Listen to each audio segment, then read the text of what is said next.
Hello students, स्वागत है आपका आईसीटी वर्चुअल क्लासेस में। मैं हूं कविता, आपकी साइंस टीचर। उम्मीद करती हूं आप सभी अच्छे होंगे और स्वस्थ होंगे। सो क्लास कंटिन्यू करेंगे अपना चैप्टर जिसमें हम बात कर रहे हैं रिप्रोडक्शन इन एनिमल। तो प्रीवियस लेक्चर में आपने यहाँ पे रिप्रोडक्शन पढ़ा था, जिसमें हमने बात की थी फर्टिलाइजेशन के बारे में। तो बेसिकली अगर हम बात करें, हमने कहा रिप्रोडक्शन जो होता है वो 3 स्टेप में कंप्लीट होता है। फर्स्ट स्टेप है प्री फर्टिलाइजेशन फेज, जिसमें हम रिप्रोडक्टिव सिस्टम और गैमेट फॉर्मेशन को पढ़ चुके हैं, यानी कि हम प्रजनन तंत्र और युग्मक निर्माण को पढ़ चुके हैं। सेकेंड जो हमारा स्टेप आता है दैट इज फर्टिलाइजेशन या निषेचन। इसमें हम बात कर चुके हैं कि फर्टिलाइजेशन हुआ है और जाइगोट का फॉर्मेशन यहाँ पे हो गया है। हमारा जो टॉपिक चल रहा था टाइप्स ऑफ फर्टिलाइजेशन, यहाँ पर वो आपको एक बार होमवर्क में दिया गया था कि आप पढ़ के लेकर के आएंगे। और उसके बाद हमें यहाँ पे बात करनी थी लास्ट स्टेप के बारे में, जो है यहाँ पे पोस्ट फर्टिलाइजेशन। पोस्ट फर्टिलाइजेशन में हम देखते हैं events of development of embryo, यानी कि एम्ब्रियो जो है, भ्रूण जो है, उसके डेवलपमेंट के क्या क्या यहाँ पे इवेंट्स होते हैं। तो सबसे पहले हम बात करेंगे फर्टिलाइजेशन के बारे में और उसके टाइप्स के बारे में यहाँ पे। तो स्टार्ट करते हैं। चलिए, तो हमने बात की थी यहाँ पे फर्टिलाइजेशन के बारे में। एक बार अगर आप अपनी स्लाइड देखेंगे तो फर्टिलाइजेशन में सिंपल सी चीज़ हमने की है। अगर हम डेफिनेशन पे जाएंगे तो ये आपकी डेफिनेशन आपके पास आएगी यहाँ पे, जिसमें हमने कहा था fusion of male and female gamete. तो हमने क्या बोला है, fusion of male and female gamete या नर व मादा युग्मक का जो संलयन होता है उसे हम फर्टिलाइजेशन कहेंगे। अब फर्टिलाइजेशन में ध्यान से देखिए, हमने कहा मेल गैमेट है जिसे आप XY से यहाँ पर डिनोट करते हैं, जिसमें 23 क्रोमोसोम है, और फीमेल गैमेट है जिसे आप XX से डिनोट करते हैं, इसमें भी 23 क्रोमोसोम है। अब क्या होगा कि आपने का जो मेल गैमेट है वो अपना जो जेनेटिक मटेरियल है वो फीमेल गैमेट में ट्रांसफर कर देगा और उससे एक सिंगल सेल का फॉर्मेशन होता है, जिसे हमने जाइगोट या युग्मनज नाम किया था। युग्मनज में 23 क्रोमोसोम जो है वो फादर के होंगे, 23 क्रोमोसोम जो होंगे वो मदर के होंगे। अगर हम टोटल नंबर ऑफ क्रोमोसोम देखें तो हमने कहा जो जाइगोट है उसमें 46 क्रोमोसोम होंगे, और ध्यान रखेंगे इन दोनों सेल को मिला करके एक सिंगल सेल बनती है यहाँ पे। ठीक है, तो अगर आपसे पूछा जाए कि जाइगोट या युग्मनज क्या है, एक कोशिका है, एक यानी कि एक सिंगल सेल है, या आपने कहा कि यहाँ पे क्या है बहुकोशिकीय संरचना है, ठीक है, या सेल ही नहीं पाई जा रही है, अगर इस प्रकार के ऑप्शन आपके पास आते हैं तो ध्यान देना है कि जाइगोट जो है वो एक सिंगल सेल है। तो आपको कंफ्यूज करने के लिए क्या कहा जाता है कि मेल गैमेट जो एक कोशिका है, फीमेल गैमेट जो दूसरी कोशिका है। तो दोनों कोशिकाओं के संलयन से यहाँ पे जाइगोट का निर्माण होता है। बताइए जाइगोट क्या होगा यहाँ पे, एक कोशिकीय होगा या बहुकोशिकीय होगा? तो इस प्रकार के क्वेश्चन आपके पास आते हैं तो हमें ये ध्यान रखना है कि दो डिफरेंट सेल्स को मिला करके एक सिंगल सेल का फॉर्मेशन होता है जो डिप्लॉयड होगा, यानी कि नंबर ऑफ क्रोमोसोम इसमें कितने होंगे, 46 होंगे। आगे हम बात कर रहे थे यहाँ पर फर्टिलाइजेशन के टाइप्स के बारे में, और हमारे पास एग्जाम्पल आया था। अगर हम टाइप्स के बारे में बात करें तो हमने कहा एक होता है इंटरनल फर्टिलाइजेशन, एक होता है एक्सटर्नल फर्टिलाइजेशन। तो इंटरनल और एक्सटर्नल जो फर्टिलाइजेशन हमारे पास यहाँ पर आते हैं उसमें हमने एग्जाम्पल भी लिए थे। जैसे अगर हम इंटरनल फर्टिलाइजेशन का एग्जाम्पल लें तो हम यहाँ पर एग्जाम्पल ले लेते हैं ह्यूमन का। ठीक है, इंटरनल फर्टिलाइजेशन में हम यहाँ पर एग्जाम्पल लेंगे ह्यूमन का। ठीक है, और यहाँ पर हम एग्जाम्पल लेंगे फ्रॉग यानी कि जो मेंढक जो होते हैं, फ्रॉग जो होते हैं, हम यहाँ पे फ्रॉग का एग्जाम्पल लेंगे। अब हमने कहा कि क्योंकि डेफिनेशन क्लियर है, हम शब्दों से ही पता लगा सकते हैं। इंटरनल का मतलब होता है आंतरिक, फर्टिलाइजेशन का मतलब होता है निषेचन। क्या समझे? हमने कहा इंटरनल का मतलब होता है आंतरिक और फर्टिलाइजेशन का मतलब होता है निषेचन। यानी कि इसमें हमने बोला जब निषेचन की प्रक्रिया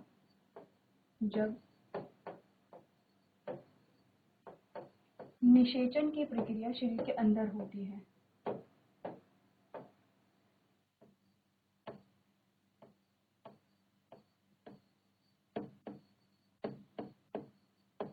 निषेचन की प्रक्रिया शरीर के अंदर होगी तो हम उसे क्या कहेंगे,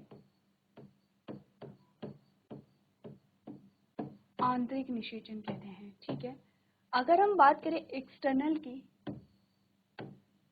तो एक्सटर्नल का मतलब होता है बाह्य, और फर्टिलाइजेशन का मतलब होता है निषेचन।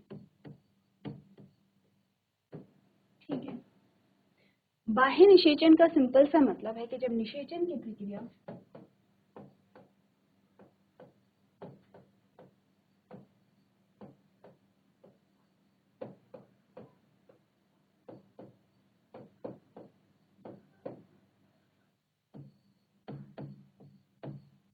शरीर के बाहर होती है, तो नाम से ही हमें समझ आ रहा है कि दोनों प्रकार के जो निषेचन होते हैं उनमें क्या डिफरेंस होगा। आंतरिक निषेचन में आपने कहा निषेचन की प्रक्रिया शरीर के अंदर होती है, बाह्य निषेचन में निषेचन की प्रक्रिया शरीर के बाहर होती है। अब इसके एग्जाम्पल हमने कहा ये है फ्रॉग, और इसका एग्जाम्पल हमने कहा है वो है ह्यूमन। ये है फ्रॉग, और इंटरनल फर्टिलाइजेशन या आंतरिक निषेचन का एग्जाम्पल है ह्यूमन। अब हमने कहा कि फ्रॉग में होता क्या है, जो यहाँ पे मेल और फीमेल गैमेट है दोनों ही बॉडी से रिलीज किए जाते हैं, पानी में रिलीज किए जाते हैं और पानी में ही उनका संलयन होता है। यहाँ पे क्वेश्चन आपको एक होमवर्क में दिया गया था, आपने कहा था नंबर ऑफ गैमेट, नंबर मैं शॉर्ट में लिख रही हूँ, ऑफ गैमीट, यानी कि युग्मकों की जो संख्या होगी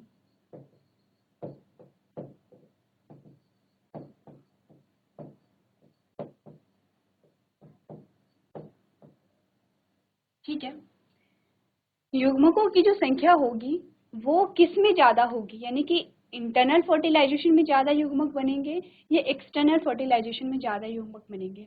अब हमने कहा कि युग्मकों की संख्या जो होती है वो इस बात पे निर्भर करती है कि कहाँ पर कितनी ज़्यादा पॉसिबिलिटी है फर्टिलाइजेशन की। बेसिकली यहाँ पे नंबर ऑफ गैमेट या युग्मकों की जो संख्या है वो क्यों यहाँ पे बन रही है, युग्मक क्यों बन रहे हैं, ताकि फर्टिलाइजेशन हो। आपने कहा जहाँ पर हम देखेंगे कि फर्टिलाइजेशन की श्योरिटी ज़्यादा है, ठीक है, जहाँ पर हमें पता है कि फर्टिलाइजेशन हो ही जाएगा, मैक्सिमम चांसेस है फर्टिलाइजेशन के, वहाँ पर आपको बहुत ज़्यादा गैमेट बनाने की आवश्यकता नहीं है।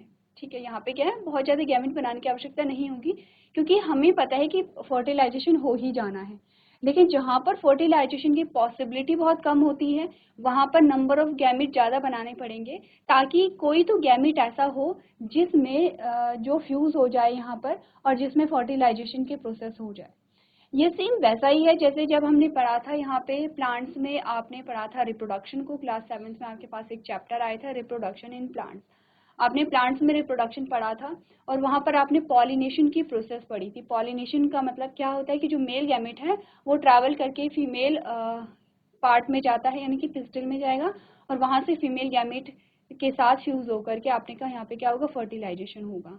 अब आपने कहा कि पॉलिन ग्रेन की संख्या निर्धारित कर, पॉलिन ग्रेन की जो संख्या होती है, अगर ज़्यादा पॉलिन ग्रेन बनेंगे, जैसे हमने कहा कि पॉलिनेशन की प्रोसेस होती है विंड के थ्रू, वाटर के थ्रू, या आपने कहा जो कीट होते हैं, इंसेक्ट हो गए हैं, या फिर जो जैसे हमने बटरफ्लाई या हनी बी, ये एग्जाम्पल हमने देखे थे। तो हमने कहा कि यहाँ पर क्योंकि ऐसा है कि जो पॉलिनेशन की प्रोसेस है वो, जैसे अगर हम विंड पॉलिनेशन की बात करें तो विंड पॉलिनेशन में क्या होता है, पॉलिन ग्रेन हवा के साथ उड़ते हैं और उसके बाद वो फीमेल गैमेट में जाएंगे और उन्हें फ्यूज करेंगे। लेकिन हमने कहा कि गारंटी तो नहीं है कि वो जो गैमेट हवा में उड़ रहे हैं वो सही जो यहाँ पे प्लांट है उस पर आ जाए, क्योंकि हमने कहा था सेम स्पीशीज के बीच में पॉलिनेशन होता है। जैसे आम का जो पेड़ है तो आपने कहा आम के पॉलिन ग्रेन आम के ही पौधे पे जाएंगे और आम के ही जो फीमेल पार्ट है उसी के साथ क्या होंगे, संलयित होंगे। सेम ऐसा पपाया है, सेम ऐसे हर एक प्लांट है। ऐसा नहीं होता है कि जो आम के जो पॉलिन ग्रेन है वो पपाया के जो फ्लावर है उसमें जो पिस्टल है उसमें जा करके वो वहाँ पर ट्रांसफर हो गया, ऐसा नहीं होता है। अगर ऐसा हुआ, अगर आम के जो पॉलिन ग्रेन है वो पपाया के फ्लावर पे आ भी जाते हैं तो पपाया का फ्लावर उसे एक्सेप्ट नहीं करता है, क्योंकि वहाँ पर वो डिटेक्ट कर लेता है कि ये यहाँ पे सेम स्पीशीज के पॉलिन ग्रेन है या दूसरी स्पीशीज के हैं, तो सेम स्पीशीज के पॉलिन ग्रेन को ही एक्सेप्ट किया जाता है। अब हमने कहा क्योंकि हवा में पॉलिन ग्रेन उड़ रहे हैं तो जरूरी तो नहीं कि आम के पॉलिन ग्रेन आम के ही पेड़ पे, आम के ही पेड़ के जो फूल हैं उन पे ही पहुंचे, हो सकते हैं वो दूसरे पौधों के फूलों पे पहुंचे, वहां पे फर्टिलाइजेशन नहीं होगा। और तो हमने कहा कि पॉसिबिलिटी कम है यहाँ पर, ऐसा नहीं कि एकदम इतना सटीक होगा कि जितने पॉलिन ग्रेन बने हैं उतने ही पॉलिन ग्रेन फ्यूज हो जाएंगे। तो इसलिए क्या होता है कि जैसे आपने देखा होगा कि जो यहाँ पे विंड पॉलिनेशन होता है, उसमें जो पॉलिन ग्रेन बनते हैं वो बहुत ज़्यादा पॉलिन ग्रेन बनते हैं, जिससे कि फॉर एग्जांपल कि 100 पॉलिन ग्रेन बने हैं। अब 100 पॉलिन ग्रेन क्यों बनाए गए हैं कि आपने कहा 100 में से एटलीस्ट 50, 60 या 70% जो पॉलिनेशन है वो हो जाए, ठीक है। तो पॉसिबिलिटी यहाँ पे क्या हो, आपने कहा पॉसिबिलिटी को बढ़ाने के लिए यहाँ पे नंबर ऑफ गैमेट को बढ़ाना होता है। सेम वही चीज आपको अप्लाई करनी है यहाँ पर। एक जो पॉलिनेशन हो रहा है वो बॉडी के अंदर है, एक पॉलिनेशन है जो पानी में हो रहा है। आप ये बताएंगे कि ज़्यादा पॉसिबिलिटी या ज़्यादा संभावना कहाँ पर होगी कि फर्टिलाइजेशन हो ही जाएगा। देखो 100% तो कहीं पे भी नहीं होता है। अगर हम ह्यूमन बॉडी की बात करें तो ज़रूरी नहीं है कि 100% चांसेस होंगे, लेकिन अगर कंपैरिजन किया जाए यहाँ पे फ्रॉग का जिसका में पॉलिनेशन पानी में हो रहा है और ह्यूमन का जिसमें पॉलिनेशन बॉडी के अंदर हो रहा है, अगर कंपैरिजन किया जाए तो ज़्यादा सेफ, ज़्यादा एक्यूरेट या ज़्यादा पॉसिबिलिटी किसमें है कि फर्टिलाइजेशन हो जाएगा। तो अगर आप चीज़ों को स्टार्टिंग से पढ़ रहे हैं और अगर आप चीज़ों को बहुत अच्छे से एनालाइज कर पा रहे हैं तो आप समझते हैं कि बॉडी के अंदर जो है यहाँ पे वो वहाँ पे आपने कहा कि जो पॉलिनेशन है उसके चांसेस ठीक होते हैं, ज़्यादा होते हैं। क्यों? क्योंकि आपने कहा कि पानी है, जैसे मैं ये हटाती हूँ, आपने नोट कर लिया होगा या मैं इरेज कर रही हूँ। अब हमने बात की, हमने कहा ये है वाटर, और वाटर क्या करेगा, फ्लो करेगा, ठीक है। पानी बहता भी है, पहली चीज, बारिश भी आती है, ठीक है, दूसरी चीज। तीसरी चीज आपने कहा यहाँ पे एक्वेटिक ऑर्गेनिज्म भी होते हैं, ठीक है। तो आपने कहा कि यहाँ पर गैमेट, फॉर एग्जाम्पल यहाँ पे गैमेट रिलीज हो गए हैं, एक मेल गैमेट है और हो सकता है एक फीमेल गैमेट है, यहाँ पे हो सकता है नहीं दोनों ही गैमेट होंगे, हो सकता है का मतलब है कि पॉसिबिलिटी ऐसा तो नहीं है कि जहां पर मेल गैमेट है वहीं पे फीमेल गैमेट आपको पाई जाएगी। हमने कहा ऐसा तो जरूरी तो नहीं है कि वहीं पे मेल गैमेट रिलीज होगा और वहीं पे फीमेल गैमेट रिलीज होगी, ठीक है। दूसरा हमने कहा एक तो यहाँ पे गैमेट है, गैमेट के बीच का डिस्टेंस यहाँ पे हमें नहीं पता है कि कहाँ पर मेल गैमेट है कहाँ पर फीमेल गैमेट है, ठीक है।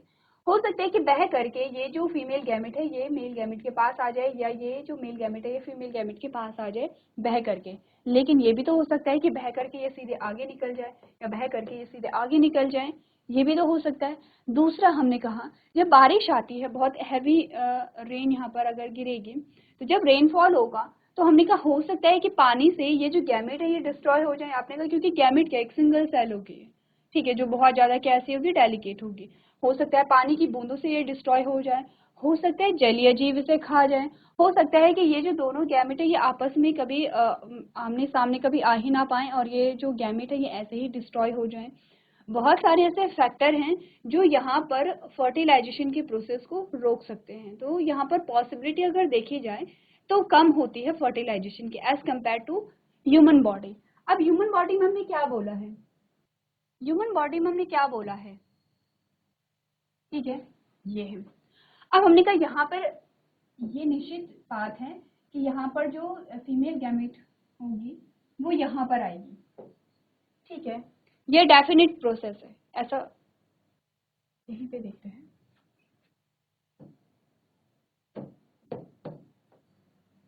ठीक है। तो बहुत अच्छा डायग्राम नहीं बना है बट आप रिलेट करेंगे। तो हमने कहा ये है यहाँ पे ओवरी, और ये तो निश्चित बात है कि ये जो फीमेल गैमेट है ये यहाँ पर एम्प्यूला वाले रीजन में पहुंचेगा, ये निश्चित बात है। अब हमने कहा कि यहाँ पर क्योंकि फीमेल एक ही गैमेट बन रहा है, क्योंकि आपने कहा कि अब यहाँ पे अगर मेल गैमेट भी यहाँ पर आता है, मेल गैमेट भी यहाँ पर होगा तो यहाँ पे फर्टिलाइजेशन जो है वो इजिली हो पाएगा। यहाँ पर हमने कहा बस शर्त ये होती है कि फीमेल गैमेट की जो लाइफ है यहाँ पे वो 24 घंटे होती है, मेल गैमेट की जो यहाँ पे लाइफ है वो एक दिन से ज़्यादा होती है, ठीक है। तो अगर यहाँ पे फीमेल गैमेट रिलीज हुआ और फीमेल गैमेट के यहाँ पर आने के 24 घंटे के अंदर अगर फीमेल गैमेट यहाँ पर होगा तो फर्टिलाइजेशन की प्रोसेस यहाँ पे हो जाएगी। अब यहाँ पर ऐसे कोई फैक्टर नहीं है कि गैमेट को कोई डिस्ट्रॉय कर रहा है या गैमेट आपस में एक दूसरे के कांटेक्ट में आ ही नहीं पा रहे हैं या गैमेट को किसी ने नष्ट कर दिया है, ऐसे प्रोसेस नहीं है यहाँ पर, ठीक है। कुछ और यहाँ पे चीजें हो सकती हैं, जैसे फैलोपियन ट्यूब में ब्लॉकेज हो सकता है जिससे कि जो गैमेट है वो यहाँ ना पहुँच सके, वो एक अलग सिचुएशन होती है, ठीक है, वो एक मेडिकल कंडीशन होती है जो ठीक भी हो जाती है अगर ट्रीटमेंट लिया जाए तो।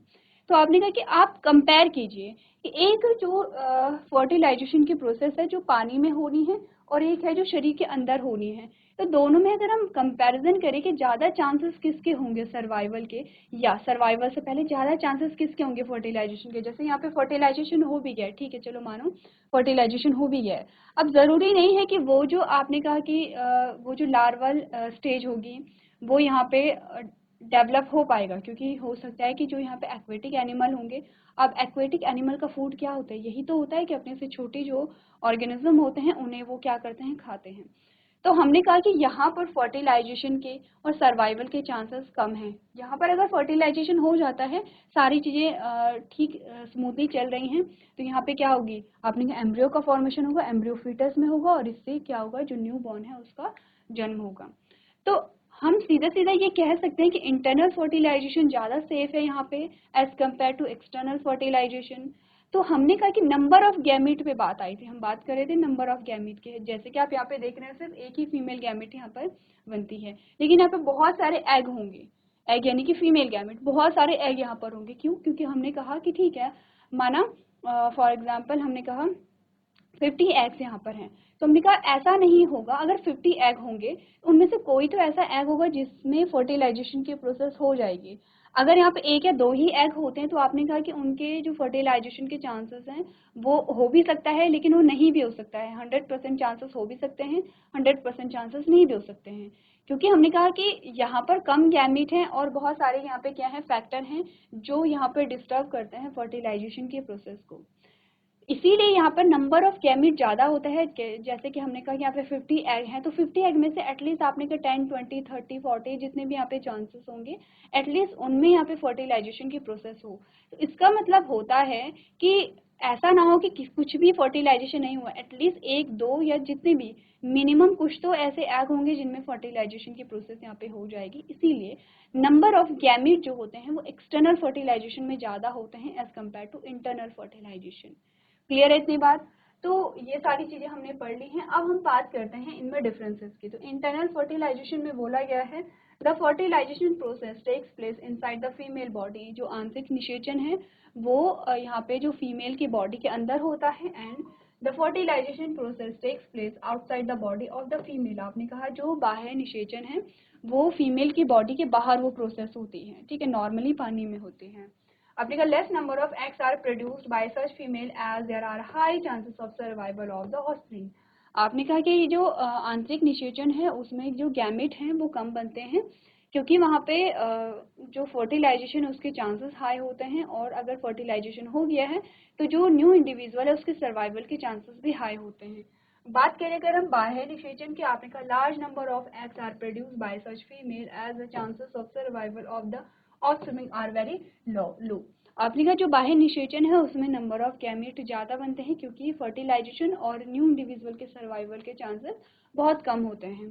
एग्जाम्पल में हम देखें तो हमने कहा इंटरनल फर्टिलाइजेशन आंतरिक निषेचन होता है cow, human being, and hens undergo internal fertilization. External में हमने कहा aquatic animals like fishes, amphibia, frog undergoes external fertilization. तो ये एक अच्छा आपके पास डिफ्रेंशिएशन आया है, और ये कई बार आपसे पूछा भी जाता है इंटरनल फर्टिलाइजेशन और एक्सटर्नल फर्टिलाइजेशन में डिफरेंस को बताइए।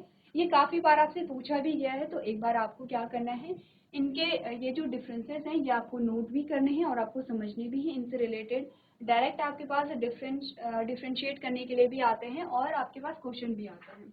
तो चलिए आप लोग इसे नोट कर लेंगे।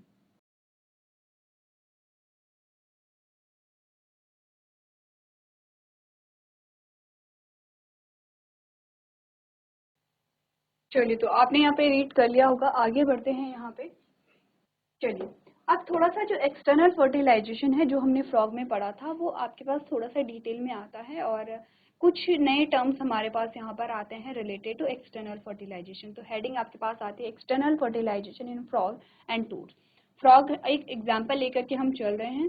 तो यहाँ पर आपको बता रखा है कि बाह्य निषेचन जब होता है उसके बाद आपने कहा कि जो फ्रॉग की डेवलपमेंटल स्टेज होती है वो क्या क्या यहाँ पर होती है। तो एक बार पढ़ लेते हैं।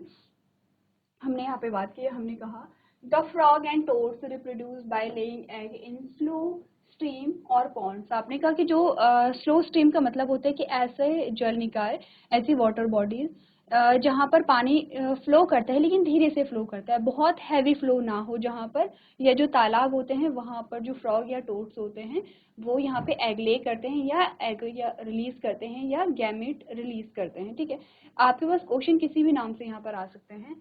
द फीमेल फ्रॉग फर्स्ट ले hundreds of egg together in a water. आपने कहा कि जो फीमेल गैमेट या जो एग यहाँ पर बनते हैं वो यहाँ पे कम से कम 100 तक जो एग होते हैं वो यहाँ पे बनते हैं। ठीक है, these eggs are not covered with any hard shell. Instead, there is a jelly-like substance that guards them all the holds them together.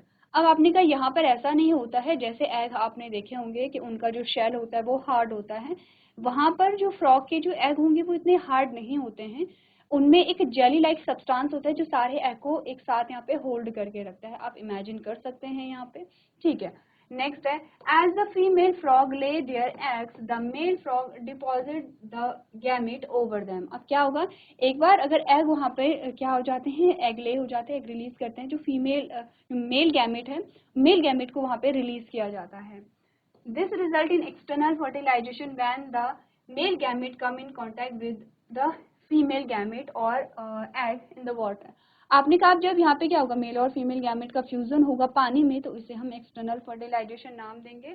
दो the egg are large in number, only a few of them manage to survive. आपने कहा वैसे तो यहाँ पे egg का number बहुत ज़्यादा था, लेकिन कुछ में ही यहाँ पे फर्टिलाइजेशन हो पाती है, और जिनमें फर्टिलाइजेशन हो पाती है वो सारे ही डेवलप नहीं हो पाते, उनमें से कुछ ही डेवलप हो पाते हैं। ठीक है, There are several factors which may hinder the fertilization process. आपने कहा यहाँ पे बहुत अलग अलग फैक्टर हैं जो फर्टिलाइजेशन की प्रोसेस को इनहिबिट कर सकते हैं या वहाँ पे कोई अवरोध उत्पन्न कर सकते हैं। जैसे जैसे आपने कहा as exposing to water movement. आपने कहा जैसे पानी का बहाव है, तो ऐसा नहीं कि पानी का बहाव हमेशा एक जैसा रहता है, यहाँ पे बारिश आ सकती है, पानी का लेवल बढ़ सकता है, तो पानी का बहाव भी बढ़ेगा, जिससे ये जो यहाँ पर गैमीट हैं ये बह सकते हैं। दूसरा रेनफॉल, यानी कि जैसी बारिश होगी तो बारिश से ये डिस्ट्रॉय हो सकते हैं।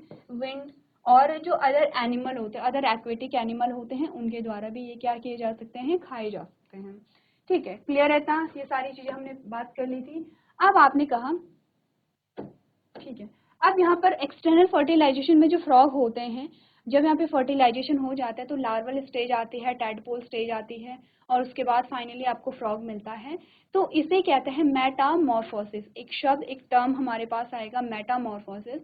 मेटामॉर्फोसिस एक्चुअली में वो प्रोसेस है जिसमें जब यहाँ पर क्या होता है, गैमेट का फ्यूजन होता है, तो और गैमेट फ्यूजन के बाद जब यहाँ पे न्यू इंडिविजुअल बनता है, तो वो अपने अडल्ट जो होते हैं, यानी कि अपने जो पेरेंट होते हैं उनके जैसे नहीं दिखते हैं। उनके जो यहाँ पे आप देखेंगे उनकी शारीरिक बनावट जो होती है वो अपने पेरेंट जैसे नहीं होती है। धीरे धीरे उनमें अलग अलग डेवलपमेंटल स्टेजेस आती हैं, और उन डेवलपमेंटल स्टेजेस को पार करने के बाद जब वो अडल्ट होते हैं, उनमें मेच्योरिटी आती है, तब वो अपने पेरेंट जैसे यहाँ पर दिखते हैं। इस प्रोसेस को मेटामॉर्फोसिस कहते हैं। ठीक है, तो आप ध्यान रखेंगे मेटामॉर्फोसिस क्या होता है। एक्सटर्नल फर्टिलाइजेशन में हम पढ़ते हैं, फ्रॉग में पढ़ते हैं। फ्रॉग में जैसे अगर हम ह्यूमन को देखेंगे, तो जब आप कितने न्यूबॉर्न को देखा होगा, नवजात शिशु को आपने देखा होगा, तो नवजात शिशु जो होता है वो अपने पेरेंट जैसा ही दिखता है, हूबहू अपने पेरेंट जैसा दिखेगा। अपने पेरेंट जैसे होने का मतलब है कि उसकी जो बॉडी होती है वो वेल डेवलप्ड होती है। यानी कि अगर आप अपना स्ट्रक्चर देखेंगे तो हमने कहा कि हमारा जो स्केलेटल सिस्टम है, हमारे जो बॉडी पार्ट्स हैं, जो ऑर्गन्स हैं, सेम वैसे ही न्यूबॉर्न में भी होते हैं। ऐसा नहीं होता है कि न्यूबॉर्न कुछ अलग जैसा दिखता है, फिर जब वो अडल्ट होगा तब वो अपने पेरेंट जैसे दिखेगा, नहीं, ऐसा नहीं होता है। लेकिन अगर हम फ्रॉग की बात करें तो फ्रॉग में इसके जस्ट अपोजिट होता है कि जब उसका जन्म होगा तो वो कुछ अलग ही दिखेगा। ठीक है, और जैसे जैसे उसमें डेवलपमेंटल स्टेजेस आएंगे तो धीरे धीरे जैसे जैसे वो अडल्ट होगा, जैसे जैसे वो मेच्योर होगा, वैसे वैसे वो अपने पेरेंट जैसा यहाँ पे दिखने लगता है। तो ये जो टर्म है मेटामॉर्फोसिस, कई बार आपसे पूछा जाता है, आप लोग इसका ध्यान देंगे। ठीक है, आगे बढ़ते हैं। आगे हमारे पास एक और टर्म आता है, that is test tube baby. Test tube baby क्या होता है, एक प्रोसेस होती है जिसमें यहाँ पर हम देखते हैं कि जो फर्टिलाइजेशन है, काइंड ऑफ एक्सटर्नल फर्टिलाइजेशन हम इसे कहते हैं, और फर्टिलाइजेशन की जो प्रोसेस है वो टेस्ट ट्यूब में कराई जाती है। टेस्ट ट्यूब में जब फर्टिलाइजेशन कराया जाता है तो जाइगोट का फॉर्मेशन भी वहाँ पर होता है। इंटरेस्टिंग बात यह है कि जब जाइगोट से न्यूबॉर्न बनने तक के जो इवेंट्स होते हैं उनमें जाइगोट में क्या होता है, डिवीजन होता है, सिंगल सेल से मल्टी सेल्स यहाँ पर बनती हैं, यानी कि जाइगोट में डेवलपमेंट होता रहेगा, 1 से 2, 2 से 4, 4 से 8, 8 से 16 ऐसे सेल्स यहाँ पे बनने लगती हैं। और ये जो आपने का डिवीजन है ये भी टेस्ट ट्यूब में ही स्टार्ट हो जाता है। तो क्यों कराया जाता है ऐसा, ये ह्यूमन में कराया जाता है या किसी और में कराया जाता है, इसके बारे में हम यहाँ पे डिस्कस करेंगे। तो चलिए एक बार आप लोग यहाँ पे टेस्ट ट्यूब बेबीज क्या होते हैं उसके बारे में रीड करके लेकर के आएंगे। तो आज के सेशन में हम इतना ही करेंगे। अभी तक क्लास में बने रहने के लिए आपका धन्यवाद।